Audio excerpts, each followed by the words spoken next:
బాలల మహిళల భద్రతకు అధిక ప్రాధాన్యత ఇస్తున్నామని మహబూబ్ నగర్ ఎమ్మెల్యే ఎన్ఎం శ్రీనివాసరెడ్డి పేర్కొన్నారు.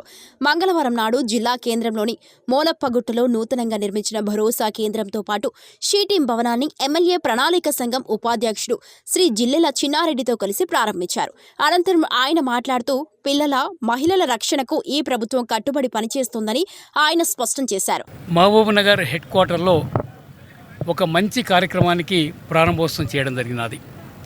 జనాభాలో సగభాగమైనటువంటి మహిళలు, మరీ ముఖ్యంగా మహబూబ్ నగర్ లాంటి ఒక వెనుకబడినటువంటి ప్రాంతంలో వాళ్ళు కాలేజీ దశలో కానీ స్కూల్ దశలో కానీ అడల్సెంట్ ఏజ్లో ఈ రేపులకు, దాని తర్వాత ఈ ప్రేమ వ్యవహారాలకు గురై బయటికి చెప్పుకోలేని వాళ్ళు ఎంతోమంది ఉన్నారు.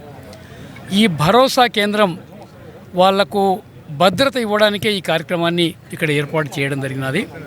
మరీ ముఖ్యంగా దాదాపుగా కొన్ని కోట్లు వెచ్చించి చాలా చక్కటి భవనం ఈరోజు నిర్మాణం చేశారు.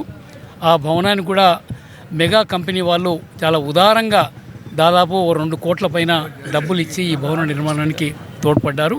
మన ఎస్పీ గారి ఆధ్వర్యంలో రేవంత్ రెడ్డి గారు ముఖ్యంగా ఈ మహిళల రక్షణ గురించి అని రాష్ట్రంలో అనేక కార్యక్రమాలు వారు తీసుకోవడం జరుగుతూ ఉంది.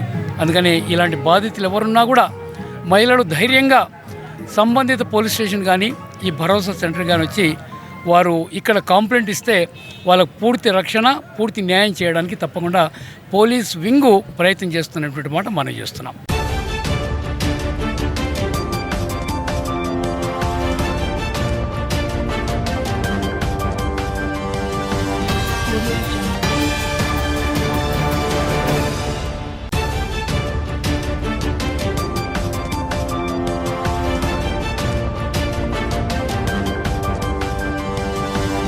Audio Jungle.